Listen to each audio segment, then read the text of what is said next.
All right, let's jump right in. First up, we're talking about a condition called Mononeuritis multiplex.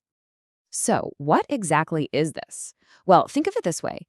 It's a condition where you get damage to several different individual peripheral nerves, but not all at once and not in any neat pattern. The real giveaway here, the feature you have to understand, is the pattern. It's totally asymmetrical and patchy. Imagine having a nerve problem in your right wrist and a completely unrelated one down in your left ankle. It's this scattered, almost random picture that is the classic sign. And that's so different from something like Guillain-Barré, where you get that symmetrical glove and stocking pattern, or the more widespread neuropathies you'd see from toxins or myxedema. So what is this strange pattern telling us? It's screaming that there's a focal, probably vascular, insult hitting different nerves in different places. The most common culprits, you guessed it, diabetes and vasculitis. The clinical pro to remember is that this scattered presentation just doesn't fit a simple pinched nerve root or a generalized neuropathy. So here's the absolute high-yield takeaway for your exams. If you see neuropathic deficits that are multiple, focal, and asymmetrical, your brain should immediately go to mononeuritis multiplex. Okay, let's move on to our next case, which is a classic mimic. We're talking about drug or toxin-induced Parkinsonism. Now, this one looks, walks, and talks just like Parkinson's disease, but it's got a totally different cause. And the best part? It can sometimes be reversible. You've got to understand the how and why for this one. The mechanism is everything.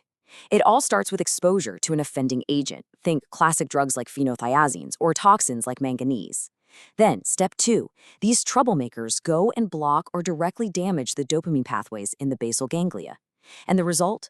Well, you get that classic Parkinsonian picture: rigidity, bradykinesia, and tremor. Yeah, it's a fantastic mimic of idiopathic Parkinson's. Now, watch out for this distractor on exams, phenytoin. They love to throw that in there.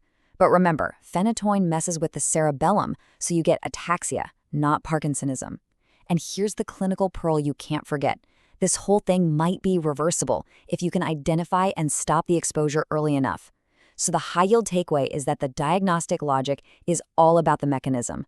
You see Parkinsonian features in someone who's been exposed to a dopamine-blocking agent or a basal ganglia toxin. On to our third case, post-herpetic neuralgia. You know, that awful, lingering nerve pain that can stick around for months or even years after a shingles rash has cleared up. Let's be crystal clear on what this is. This is chronic neuropathic pain that hangs around after the shingles rash is long gone. And here's the critical point. The virus isn't the main problem anymore. The real issue now is that the nerves themselves are injured, and the pain signals are just going completely haywire. And that's exactly why the treatment approach is so different. See, throwing antivirals like acyclovir at the stage is totally pointless. The party's over for the virus. What you need to do now is target the neuropathic pain itself. That's where a drug like amitriptyline comes in. It helps to quiet down those abnormal pain signals. Now, the good news is that for many people, this does get better over time, usually within 6 months or so. A key clinical pearl, though, is to really appreciate how brutal this pain can be for patients. It might seem way out of proportion to what you find on exam. So for your exams, here's the bottom line. You have to treat the faulty pain signals, not the old infection. Okay, switching gears from neurology to a really critical scenario in rheumatology. Picture this. A patient with known rheumatoid arthritis comes in, and they have one single joint that's suddenly hot, swollen, and incredibly painful. This is a rule you have to burn into your memory.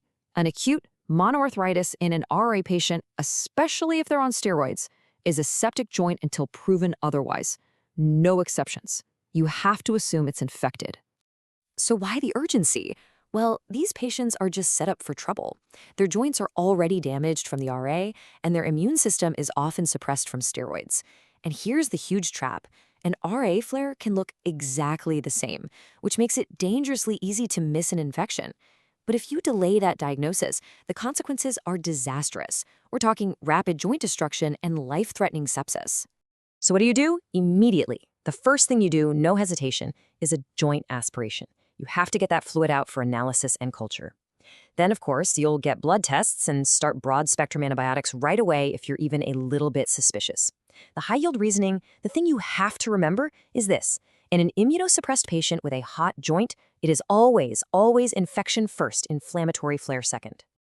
Sticking with rheumatology, let's talk about a lab test that causes a lot of confusion. Rheumatoid factor, or RF. It's a helpful test, but only if you know its limits. Just look at this chart. It tells you everything you need to know about RF's main problem. It is not specific at all. Sure, about 2/3 of people with RA will have it, but that means a third don't. And look at all the other slices. A bunch of other conditions like Sjogren's or lupus can cause a positive RF, and it can even be positive in some perfectly healthy older adults. So if it's not a great diagnostic test, what good is it? Well, it's actually pretty useful for prognosis.